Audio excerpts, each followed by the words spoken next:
ज्यांच्या जीवावर, ज्यांच्या ताकदीवर, ज्यांच्या वलयावर आम्ही सर्व कार्यकर्ते जगत होतो आणि समाजकार्य करत होतो. समाजात काही चांगल्या गोष्टींना आम्ही मदत करत होतो, वावरत होतो.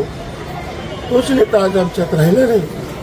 त्यामुळं आम्ही सर्वजण पोरके झालो आहोत हे नक्की आहे. या पुढच्या काळात पक्षाची बांधणी, पक्षाचे नेतृत्व काय भूमिका गेली हे मला माहिती नाही, आज सांगता येणार नाही.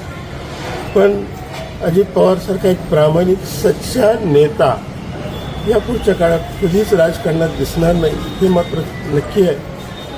कारण राजकारणात आपल्या फायद्यासाठी कधी खरं बोललं तर नुकसान होईल याची तमा न बाळगणारा, पण समाजापुढं खरं बोलणारा आणि खऱ्याने वागणारा असा एक नेता आज आमच्यातून निघून गेला. त्याच्या नेतृत्वावर आम्ही आज जगत होतो किंवा समाजात वावरत होतो. या पुढच्या काळात असं नेतृत्व मिळेल नाही मिळेल हे भविष्य सांगेल. मात्र हे नक्की आहे की आज ही पोकळी म्हणजे छाया आमच्या डोक्यावर निघून गेलेली आहे.